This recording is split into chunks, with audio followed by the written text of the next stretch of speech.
আসসালামু আলাইকুম। আজকে আমরা জানা জিনিস একটু নতুনভাবে জানবো, সেটা হচ্ছে আমরা বিভিন্ন মৌলের গ্রুপ সংখ্যা নির্ণয় করতে পারি, পর্যায় সারণীর বিভিন্ন মৌলের গ্রুপ সংখ্যা নির্ণয় করতে পারি, কিন্তু আমরা সাবগ্রুপ যে নির্ণয় করতে হয় সেই জিনিসটা অনেক সময় অনেকেই জানি না। তো আমরা একটু সহজভাবে জেনে নিই। চলে আসেন, মনে রাখবেন এস এবং পি ব্লক মৌলগুলা সাধারণত এ সাবগ্রুপে অবস্থান করে, ডি ব্লক মৌলগুলা সাধারণত বি সাবগ্রুপে অবস্থান করে। এখন চলে আসেন এস ব্লক মৌল কথা, নর্মাল যখন আমরা কাউন্ট করি গ্রুপ সংখ্যা, তখন দেখবে এস ব্লক মৌলগুলো 1 এবং 2 নম্বর গ্রুপে অবস্থান করে। ডি ব্লক মৌলগুলো হচ্ছে 3 থেকে 12 নম্বর গ্রুপে অবস্থান করে। পি ব্লক মৌলগুলো হচ্ছে 13 থেকে 18 নম্বর গ্রুপে অবস্থান করে। আচ্ছা, চলে আসেন, কয়েকটা জিনিস মনে রাখতে হবে।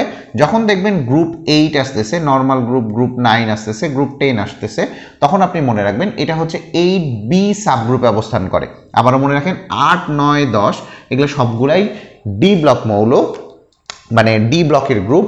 এখন কথা হচ্ছে এই ডি ব্লকের যে গ্রুপটা থাকবে সেটা সবসময় বি সাবগ্রুপে অবস্থান করবে। তবে 8, 9, 10 তিনটা গ্রুপের মৌলকেই আমরা বি সাবগ্রুপ মানে 8B সাবগ্রুপে অবস্থান করাবো। 8B সাবগ্রুপে অবস্থান করাবো, কথাগুলো বুঝবেন।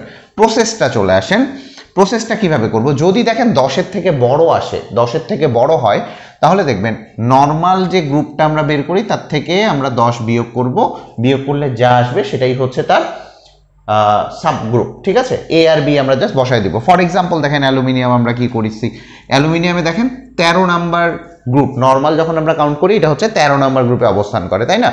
13 নাম্বার গ্রুপ। এখন সাবগ্রুপ কিভাবে কি বলছি, নর্মাল গ্রুপ কত, 13 মাইনাস অফ 10 তার মানে 3। এখন দেখেন 13, আমি কি বলছি 13 থেকে 18 পর্যন্ত পি ব্লক মৌল, তাই না? যেহেতু এটা পি ব্লক মৌল তাহলে এ সাবগ্রুপে অবস্থান করছে। এখন চলে আসেন ম্যাঙ্গানিজ যদি আসেন গ্রুপ নাম্বার কত, 15, গ্রুপ নাম্বার 15 মাইনাস অফ কত, 10 তার মানে 5। যদি 5 আসে, এই দেখেন 3 থেকে 12 ডি ব্লক মৌল যদি হয় তাহলে বি সাবগ্রুপে অবস্থান করবে।